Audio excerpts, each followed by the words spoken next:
car insurance, something every driver in America needs just to get behind the wheel. For decades, it was considered a predictable, if frustrating, expense. You paid your monthly premium, renewed each year, and carried on with life. But over the past 2 years, millions of Americans have opened their mail or checked their online accounts only to find shocking news. Their premiums didn't just rise a little, in many cases, they doubled. What was once a $100 or $150 monthly payment suddenly jumped to $250 or even $300. And for families with multiple vehicles, those increases are pushing costs into the thousands of dollars per year. For truck drivers, delivery workers, or anyone relying on their vehicle for income, these hikes are absolutely devastating. Across the country, people are asking the same question. Why is car insurance exploding in price? The companies say it's because of inflation, higher repair costs, and more accidents on the road. But behind the official statements, there's a much darker truth. The U.S. auto insurance industry is on the edge of collapse. Insurers are bleeding billions in losses because they simply cannot keep up with skyrocketing vehicle prices, record repair bills, and a flood of accident claims. As a result, many are either raising rates to levels customers can't afford or abandoning entire states altogether. Just in the past year, major insurers have pulled out of California, Florida, and other high-risk markets, leaving millions scrambling to find coverage and paying outrageous sums for it. This isn't just a financial headache. It's becoming a national crisis. Millions of drivers are now uninsured because they can't afford the premiums. Police departments are reporting spikes in traffic stops where drivers admit they simply gave up paying. And when uninsured drivers are involved in accidents, everyone loses. Costs are passed on to other policyholders.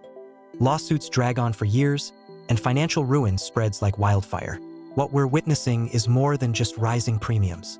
It's a system breaking under pressure, a collapse that threatens not only drivers, but the very foundation of the U.S. transportation economy. And if the trend continues, the road ahead will be more dangerous and more expensive for everyone. To understand why car insurance premiums are exploding, we need to look at the chain reaction that started after the pandemic. When supply chains collapsed in 2020 and 2021, the price of new and used cars skyrocketed. Vehicles that once cost $25,000 suddenly sold for $40,000 or more. And when cars are worth more, insurance payouts after accidents automatically increase. At the same time, repair costs surged. Modern vehicles are packed with sensors, cameras, and electronics. A simple fender bender that used to cost $500 to fix can now run $5,000 or even $10,000. A cracked bumper isn't just plastic anymore. It contains parking sensors, collision detectors, and sometimes radar units for lane assistance. Replacing a windshield in a new SUV? That's not $200 anymore. It can be over $1,500 because the glass has to be recalibrated for cameras and heads-up displays. Insurers were blindsided.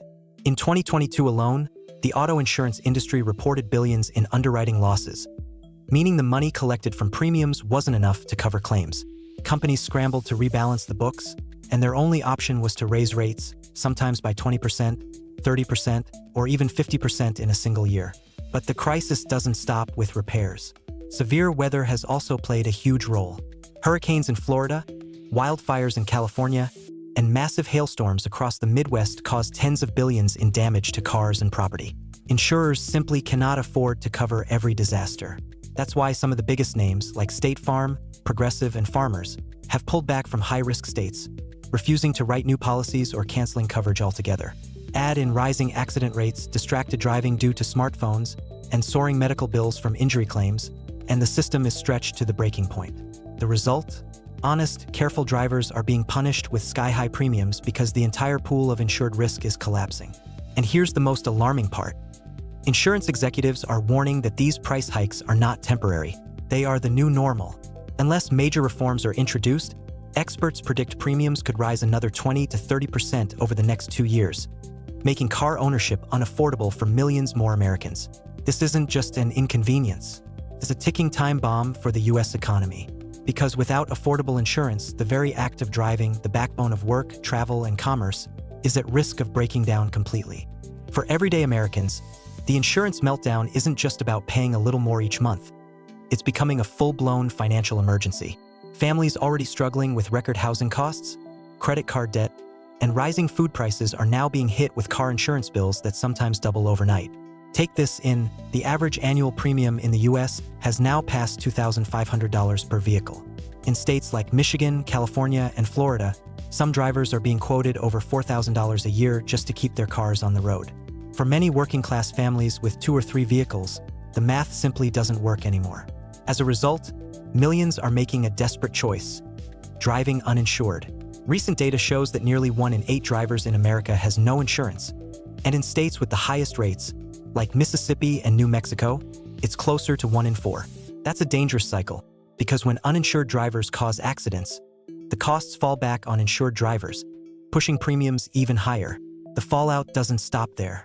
Courts across the country are filling with lawsuits against insurance companies over denied claims, canceled policies, and alleged bad faith practices. Many insurers are quietly tightening their rules, refusing to cover certain car models that are expensive to repair, or outright dropping customers after just one accident. For small businesses, the pain is even worse.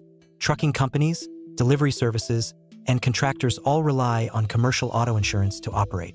As premiums soar, many are going bankrupt or cutting back fleets, adding more pressure to supply chains and driving up the cost of goods nationwide.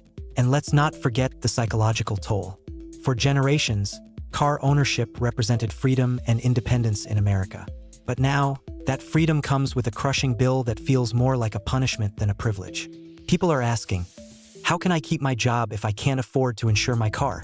This is where the danger turns systemic. Because if too many Americans are priced out of insurance, the ripple effects will spread through every corner of the economy, from auto sales and repair shops to banks that finance vehicles. The entire system of personal transportation, which the US economy depends on, could be shaken to its core. While drivers are drowning in premiums, the bigger storm is building in the corporate and political world. And it's not just insurance companies feeling the heat. The ripple effects are spreading across Wall Street, automakers, and even Congress. First, the insurers themselves. Giants like State Farm, Progressive, and Allstate have quietly reported billions in losses tied to auto coverage. For example, State Farm admitted to losing more than $13 billion in its auto insurance business in just 1 year, despite raising premiums aggressively. Why? Because claim payouts, fueled by expensive repairs, higher medical costs, and more severe accidents, are outpacing the rate hikes. But here's the twist. While these companies are bleeding money, their CEOs and shareholders are under pressure to protect profits. That means more premium hikes, stricter underwriting, and in some cases, exiting entire states. California, Florida, and Louisiana are already seeing insurers pull back, leaving millions of drivers scrambling for coverage. The banking sector is watching nervously, too. Lenders who finance cars depend on borrowers carrying full coverage insurance. If millions can't afford it, banks are exposed to billions in unsecured auto loans. This is eerily similar to the 2008 housing crash, a financial system built on the assumption that borrowers will always maintain insurance, now looking shakier by the day. Automakers are also caught in the crossfire. When insurance costs skyrocket, fewer people buy cars, especially expensive EVs and SUVs, which already carry higher insurance rates.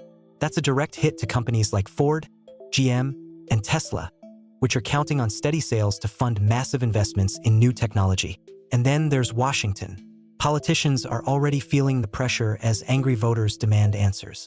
Some lawmakers are calling for federal intervention, price caps, subsidies, or even a government-backed insurance pool, similar to health insurance reforms of the past.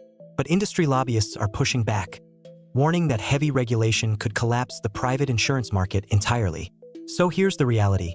What started as a slow rise in premiums has snowballed into a $300 billion national crisis with the potential to disrupt finance, transportation, and politics all at once. If nothing changes, the US could be heading for one of the most severe consumer revolts in decades, with cars, the very backbone of American life, at the center of the storm. The American car insurance crisis is no longer a quiet problem simmering in the background. It's a full-blown meltdown reshaping how millions of families live, work, and move. For decades, car insurance was one of those things people complained about but always paid, a necessary evil baked into everyday life. But now, for the first time in modern history, families are being forced to choose between covering their vehicles or paying for groceries, rent, or medical bills. That choice is breaking the system. If premiums keep rising at their current pace, experts warn that as many as 1 in 5 American drivers could be uninsured by the end of this decade.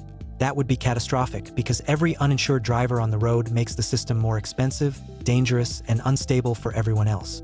It's a feedback loop spiraling out of control. Meanwhile, insurers are already testing the waters for radical changes. Some companies are experimenting with usage-based policies that track your every move through apps and telematics. Drive too fast, brake too hard, or even just travel in a risky neighborhood, and your premium skyrockets instantly. In other words, insurance is no longer just about accidents, it's about surveillance and control. And what happens if insurers keep pulling out of key states? Imagine trying to buy a car in California, Florida, or New York, only to discover no company will insure you affordably. That's not just an inconvenience, that's a death sentence for the auto market itself. So where does this end? Some analysts believe the federal government will be forced to step in, much like it did with banks in 2008 or healthcare in the 2010s. That could mean taxpayer-backed bailouts for insurers, or worse, a new government-run insurance system. Either way, it signals massive disruption. The bottom line? America's $300 billion car insurance crisis isn't just about money. It's about freedom, security, and the future of mobility. If you can't afford to insure your car, you can't drive. And if millions can't drive, the entire foundation of the US economy begins to crumble. This isn't just an insurance problem. This is the next financial bomb ticking beneath America's roads.